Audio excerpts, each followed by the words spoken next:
എങ്ങനെയാണ് ഏറ്റവും നന്നായിട്ട് ഒരാളെ സ്നേഹിക്കാൻ കഴിയുക? ഒരു ഗുരുവിനോട് തൻ്റെ ശിഷ്യൻ ചോദിച്ചതാണ്. മറുപടിയായി ഗുരു ഒരു കഥയാണ് പറഞ്ഞത്. പണ്ടൊരിക്കൽ ദരിദ്രനായ ഒരു കുശവന് ദൈവം ഒരു അനുഗ്രഹം നൽകി. നിറയെ സമ്പത്തും ആഡംബരങ്ങളും ഒട്ടകങ്ങളും കുതിരകളും കാവൽക്കാരും ഒക്കെയുള്ള ഒരു വലിയ ജീവിതം. ദൈവം പറഞ്ഞു, 7 ദിവസങ്ങൾ ഈ ആഡംബരങ്ങളും ഈ സമ്പത്തും എല്ലാം നിന്റെയാണ്. അത് കഴിഞ്ഞാൽ ഇതെല്ലാം അപ്രത്യക്ഷമാകും. അങ്ങനെ ഈ കുശവൻ ഒരു പണക്കാരനായിട്ട് ഇങ്ങനെ ജീവിച്ചു തുടങ്ങുകയാണ്. പക്ഷെ കൃത്യം 7 ദിവസങ്ങൾ കഴിഞ്ഞപ്പോൾ എല്ലാം അപ്രത്യക്ഷമായി. ദൈവം കുശവന് മുമ്പിൽ പ്രത്യക്ഷപ്പെട്ട് ചോദിച്ചു, നിങ്ങൾക്ക് ലഭിച്ച സുഖങ്ങളൊക്കെ നഷ്ടപ്പെട്ടതിൽ സങ്കടം തോന്നുന്നുണ്ടോ? അയാൾ മറുപടി പറഞ്ഞു, ഒരിക്കലുമില്ല.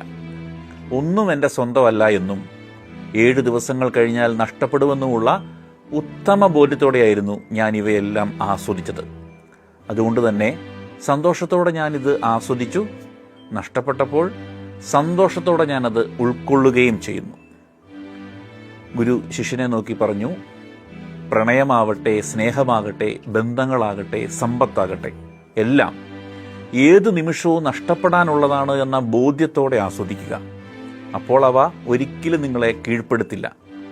അവ നിങ്ങളെ കീഴ്പ്പെടുത്താത്ത കാലത്തോളം ഏറ്റവും നന്നായി നിങ്ങൾക്കത് കൈകാര്യം ചെയ്യാൻ സാധിക്കും.